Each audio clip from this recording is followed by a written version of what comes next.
I am is one. And what do I mean by that? Who you are is one being, fundamentally. You are not two beings being.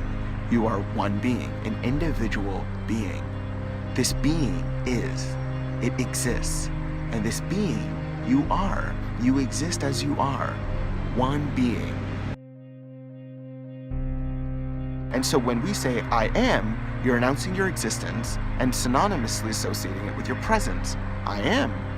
You don't need to say more than that, but you know you are, now and always, for it's the base for all experiences to take place in your subjective field of experience. And you will never escape this, for it's the very basis of your own subjective experiencing. Now, we associate names, Samir, and that in and of itself associates itself with all my past experiences, memories, thoughts, feelings, and emotions. But Samir can change. Samir grows, evolves, adapts, makes modifications, decides I'm going to be this way this year and I'm going to choose this now.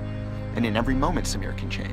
Samir's a constant happening, artwork in process, life's art.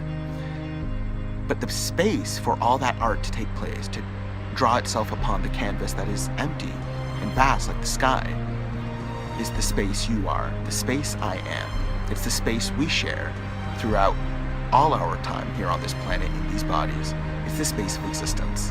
And it's in this space you're in full power. It's in this space you are unassociated with any thought, feeling, emotion, or any object you could possibly perceive. For this is the space of you as the subject. When we talk about subjects and objects, we ignore the fact that subject is an experience. It's a here and now happening and an awareness of yourself in the moment, no matter what moment you're in, no matter what type of experience you're in. It's an awareness of yourself as a whole in that moment. I am. The feeling of your presence, known to you, always, immediately, even if you have amnesia, even if you forget your name, even if you lose your family, even if you're in the worst possible situation you could possibly imagine. No matter what situation is in front of you, know that you will never stop perceiving it.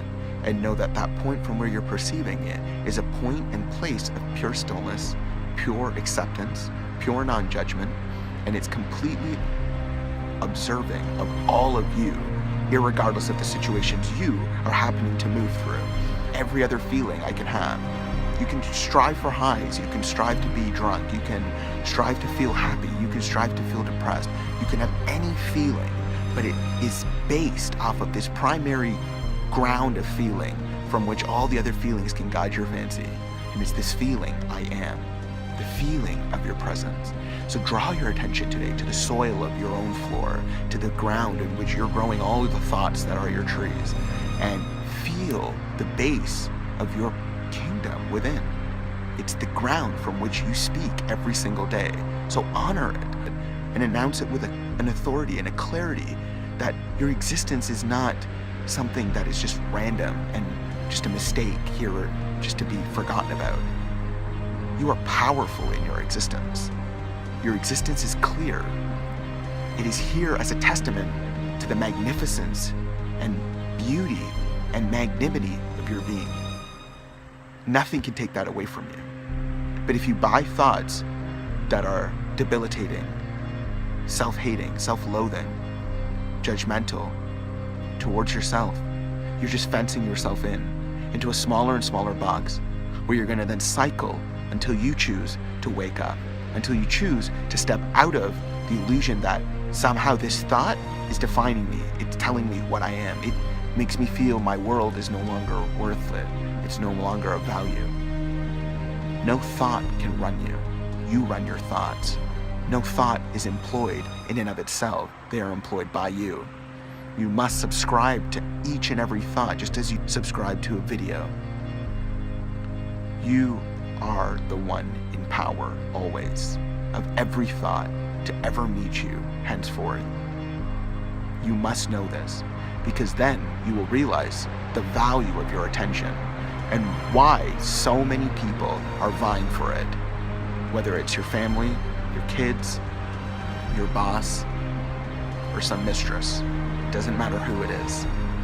Once you get hold of your attention, you can start reclaiming all the spaces your attention has been hooked into. and it's being pulled by other people and things outside of you in order to manipulate you, in order to drag you into the direction of things unwanted. To become clear on your life experience, you need to become clear on who you are. So then you can make choices in that clarity for what you really want. And what you really want is to feel good. But you don't want to feel good based on something external, because otherwise it's like an addict. You'll always be searching for that external factor to support you. When you are self-supported, your existence is primary. It's uninhibited. It is unaffected by anything outside of you. And so when you dishonor your existence, you're giving your power emotionally and experientially to things outside of you to take you in ups and downs that will not ultimately serve you, other than to staunchly and clearly remind you that you've stepped out of yourself. You've stepped outside of the experience, the radical here-now experience of your being, in order to seek validation, approval, joy outside as opposed to in. And I'm going to leave you with this. If you choose, and it's a choice, you can completely relax into yourself here and now. Observe every experience henceforth from a position of calm, cool clarity. And it's the clarity of your being. It's the clarity that, irregardless of the circumstances I'm experiencing, I'm alive. And my aliveness is a feeling. It's known to me as the most intimate feeling beyond every other feeling I can have.